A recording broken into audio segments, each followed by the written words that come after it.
जय जगन्नाथ। आसंतु आज जानिबा मेष राशि व्यक्तिंकर 2025 संपूर्ण राशिफल।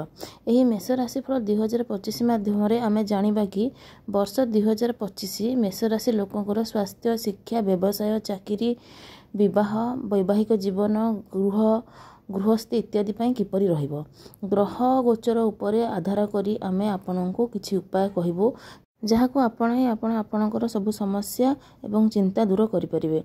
तेबे चलंतु आगु बढ़िबा और जानिबा मेष राशि लोकंक पई मेष राशिफल 2025 कौन कहूछि। प्रथमे जानिबा 2025 रे मेष राशि व्यक्तिंकर स्वास्थ्य विषय। मेष राशि लोकंक पई स्वास्थ्य दृष्टि वर्ष 2025 आपणक पई मिश्रित परिणाम आनिबो किंबा दुर्बल रही पारे। एही वर्ष स्वास्थ्यर अपेक्षाकृत अधिक जत्न रखिबा जरूरी।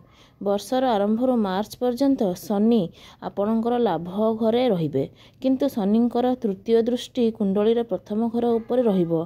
टिके सावधान रहिबा जरूरी हेबो। मार्च पर्यंत समय स्वास्थ्य पय अनुकूल रहिबो। एहा परे शनि गोचर द्वादश घरे हेबा जोगु चंद्र राशि अनुसार 7.5 स्थिति निर्माण हेबो। फलस्वरूप अन्य समय स्वास्थ्यर संपूर्ण जत्न रखिबा जरूरी हेबो।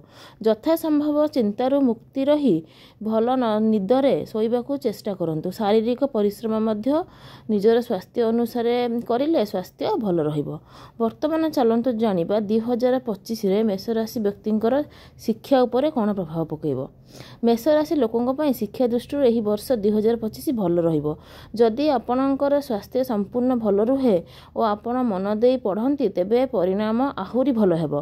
सामान्य भावरे उच्च शिक्षार कारक बृहस्पतिंकर स्थिति मई मासर मध्य भाग पर्यंत अपेक्षाकृत अधिक अनुकूल रहिबा जोगु एही अवधि रे अध्ययनर स्तर अधिक भल रहिबो। एहा परर समय घरु दूर रही पढ़ुथिबा विद्यार्थींक पई भल कुहाजिबो।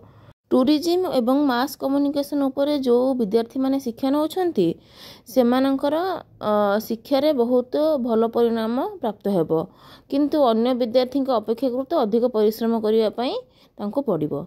वर्तमान चलंतु वर्ष 2025 रे मेष राशि व्यक्तिंकर व्यवसाय उपरे कोन रहिछि से विषय जानिबा। एही मेष राशिफल 2025 अनुसार व्यवसाय सहित जड़ित लोकंक पई एही वर्ष मिश्रित परिणाम देबो। वर्षर आरंभରୁ ନେଇ मार्च मास पर्यंत व्यवसाय भल लाभ हेबा प्रतीक हेउछि। आपण निजर परिश्रम अनुଯାयी व्यवसाय को ठीक और भल बाटर नहीं पारिबे, किंतु मार्च पर शनि ग्रहंकर द्वादश घर को जिबा किछि लोकंक पई समस्या सृष्टि करि पारे। जेउ लोक माने निजर जन्मभूमि किंबा घरु दूर रही व्यवसाय करूछंती तांको संतोष परिणाम मिलिबो। विदेश रे रही व्यवसाय करूथिबा लोक किंबा विदेशी कंपनी सहित जड़ित लोक भल परिणाम प्राप्त करि पारिबे, किंतु अन्य लोकंको अपेक्षाकृत किछि समस्या देखिबाकू मिलि पारे। वर्तमान चलंतु जानिबा 2025 रे मेष राशि व्यक्तिंकर चाकरी विषय कोन कहूछि। मेष राशि व्यक्तिंकर चाकरी दृष्टि एही वर्षर आरंभରୁ मार्च पर्यंत समय अपेक्षाकृत अधिक भल रहिबो। परवर्ती समय रे किछि असुविधा होई पारे। मई परे राहु ग्रहंकर गोचर तुलनात्मक रूप से भल परिणाम देबो, किंतु शनिंकर स्थिति को देखि कुहाजिबो जे अपेक्षाकृत अधिक परिश्रम करिबाकू पड़ी पारे। जेउ लोकंकर चाकरी यात्रा सहित जड़ित किंबा जहाकू फिल्म रे रही काम करिबाकू पड़े तांको परिश्रम अनुଯାयी परिणाम मिलुथिबो, किंतु अन्य लोकंको किछि समस्या देखिबाकू मिलि पारे। दूरसंचार विभाग, कोरियर विभाग, यात्रा संबंधित कार्यालय रे काम करुथिबा लोकमानक पई मई मासटा भल परिणाम दबो, किंतु अन्य लोकंको अपेक्षाकृत अधिक परिश्रम करिबाकू पड़िबो। वर्तमान चलंतु जानिबा वर्ष 2025 रे मेष राशि व्यक्ति विशेषंकर आर्थिक स्थिति केमिति रहिबो। मेष राशि व्यक्ति विशेषंकर आर्थिक स्थिति एही वर्ष 2025 रे बहुत भल रहिबो। वर्षर आरंभରୁ मई मास मध्य भाग पर्यंत बृहस्पति धनर घरे रहिबे, सेति पई कि अधिक मालामाल मध्य आपण मानकू करिवे। धन संचय करिबा मामला रे आपणक प्रयास सफल रहिछि। मई परे बृहस्पति द्वितीय घरु निजर प्रभाव पकाइबा बंद करिवे, किंतु तृतीय घर को जाई से लाभ को देखिबे। फलस्वरूप आपनको लाभ मिलुथिबो। मई परे राहुंकर ଗୋଚର ମଧ୍ୟ ଲାଭ ଘରେ ହେବ ଏବଂ ଲାଭର ମାତ୍ରା ବଢ଼ିବ। ଅର୍ଥାତ୍ ସଞ୍ଚୟ ପାଇଁ 2025 ଦୁର୍ବଳ ଥିଲେ ମଧ୍ୟ ରୋଜଗାର ଦୃଷ୍ଟିରୁ ବର୍ଷ ଭଲ ରହିବ। ଆପଣ ନିଜର ପରିଶ୍ରମ ଅନୁସାରେ ନିଜର ଆର୍ଥିକ ସ୍ଥିତି ମଧ୍ୟ ଭଲ ରଖିପାରିବେ। ବର୍ତ୍ତମାନ ଚାଲନ୍ତୁ ଜାଣିବା ବର୍ଷ 2025ରେ ମେଷ ରାଶି ବ୍ୟକ୍ତିଙ୍କର ପ୍ରେମ ଜୀବନ। ଏହି ମେଷ ରାଶି 2025 ଅନୁସାରେ ପ୍ରେମ ସମ୍ବନ୍ଧ ମାମଲାରେ ବର୍ଷ 2025 ମିଶ୍ରିତ ପରିଣାମ ଦେବ।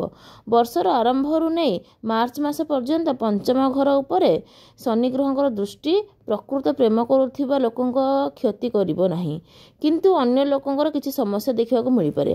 ମଇ ପରେ ପଞ୍ଚମ ଘରେ କେତୁଙ୍କର ପ୍ରଭାବ ପାରସ୍ପରିକ ବୁଝାମଣା ସମସ୍ୟା ଆଣିପାରେ। ଏହି ସ୍ଥିତିରେ ପ୍ରେମ ସମ୍ବନ୍ଧରେ ବିଶ୍ୱସନୀୟତା ରଖିବା ଜରୁରୀ। ପରସ୍ପର ପ୍ରତି ସଚ୍ଚୋଟ ରହିବା ବହୁତ ଜରୁରୀ ହେବ, ତେବେ ଯାଇ ଆପଣ ଅନୁକୂଳତା କରିପାରିବେ, ଅନ୍ୟଥା ସମ୍ବନ୍ଧ ଦୁର୍ବଳ ହୋଇପାରେ। ବର୍ତ୍ତମାନ ଚାଲନ୍ତୁ ଜାଣିବା ବର୍ଷ 2025ରେ ମେଷ ରାଶି ବ୍ୟକ୍ତିଙ୍କର ବିବାହ ଓ ବୈବାହିକ ଜୀବନ କିପରି ରହିବ।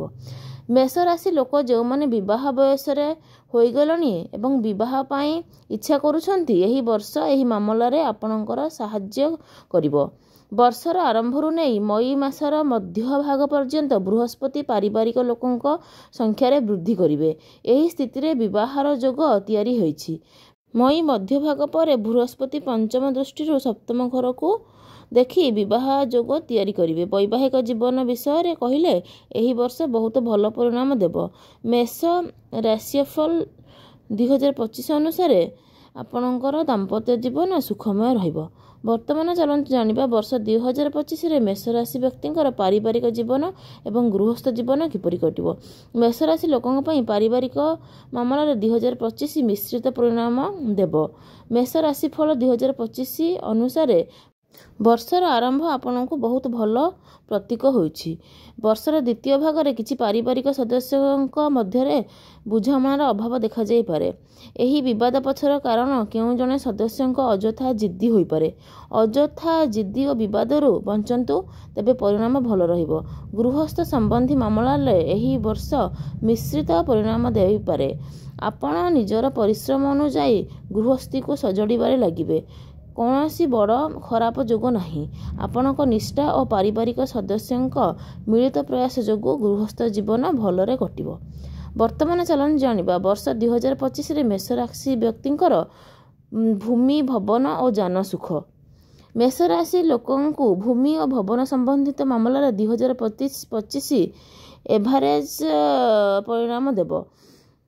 ଯଦି ଆପଣ ପ୍ରଥମରୁ କୌଣସି ଭୂମି କିଣିଛନ୍ତି ବା ତା ଉପରେ ଘର ନିର୍ମାଣ କରିବା ପାଇଁ ଚାହୁଁଛନ୍ତି, ତେବେ ଚେଷ୍ଟା କରନ୍ତୁ ଏହା କରିବା ପାଇଁ। ନୂଆ ବର୍ଷରୁ କୌଣସି ବଡ଼ ସୁଯୋଗର ଯୋଗ ନାହିଁ, କିନ୍ତୁ ଯଦି ଆପଣ ସଚ୍ଚୋଟ ହୋଇ କୌଣସି ମାମଲାରେ ପ୍ରୟାସ କରନ୍ତି, ତେବେ କିଛି ଦିନ ପରେ ଆପଣଙ୍କ ପ୍ରୟାସ ସଫଳ ହେବା ସହ ଆପଣଙ୍କୁ ଆପଣ କରୁଥିବା କାର୍ଯ୍ୟରେ ସହଯୋଗ ମଧ୍ୟ ମିଳିବ। ମେଷ ରାଶିଫଳ 2025 ଅନୁସାରେ ଭୂମି କିମ୍ବା ଭବନ ସୁଖ ପ୍ରାପ୍ତ କରିପାରିବେ। ଯଦି ଆପଣଙ୍କର ପୁରୁଣା ଯାନବାହନ ଭଲ କାମ କରୁଛି, ତାହେଲେ ନୂଆ ପ୍ରତି ଆପଣ ଖର୍ଚ୍ଚ କରନ୍ତୁ ନାହିଁ। ଯଦି ଆପଣଙ୍କ ପାଖରେ ଯାନ ନାହିଁ କିମ୍ବା ଖରାପ ହୋଇଯାଇଛି, ତେବେ ଏକ୍ସଟ୍ରା ଚେଷ୍ଟା କରି ଆପଣ ନୂଆ ଯାନ କିଣିପାରିବେ। ଅର୍ଥାତ୍ ଭୂମି ଭବନ ଯାନ ଇତ୍ୟାଦି ସମ୍ବନ୍ଧୀୟ ମାମଲାରେ ବହୁତ ଖର୍ଚ୍ଚ ସପୋର୍ଟ କରୁଥିବା ପ୍ରତୀକ ହେଉନାହିଁ, କିନ୍ତୁ କୌଣସି ବିରୋଧ ମଧ୍ୟ କରିବ ନାହିଁ। ଆପଣ ପରିଶ୍ରମ ଅନୁଯାୟୀ ଆପଣଙ୍କର ପରିଣାମ ପାଇବେ। ବର୍ତ୍ତମାନ ଚାଲନ୍ତୁ ସବୁଠୁ ଗୋଟେ ବଡ଼ ଜିନିଷ ଆମେ ବର୍ତ୍ତମାନ ଜାଣିବା, ଯେଉଁଟା ହେଉଛି ବର୍ଷ 2025ରେ ମେଷ ରାଶି ବ୍ୟକ୍ତିଙ୍କ ପାଇଁ କ'ଣ ପ୍ରତିକାର ରହିଛି। ପ୍ରଥମ ପ୍ରତିକାର ହେଉଛି ପ୍ରତ୍ୟେକ ଶନିବାର ସୁନ୍ଦରକାଣ୍ଡ ପାଠ କରନ୍ତୁ। ପ୍ରତ୍ୟେକ ଗୁରୁବାର ମନ୍ଦିରରେ ବେସନର ଲଡୁ ଚଢ଼ାନ୍ତୁ। ନିୟମିତ ଭାବରେ ମା ଦୁର୍ଗାଙ୍କର ପୂଜା ଆରାଧନା କରନ୍ତୁ ଏବଂ ପ୍ରତ୍ୟେକ ତୃତୀୟ ମାସରେ ଛୋଟ ଛୋଟ ଝିଅମାନଙ୍କୁ ଭୋଜନ କରାନ୍ତୁ।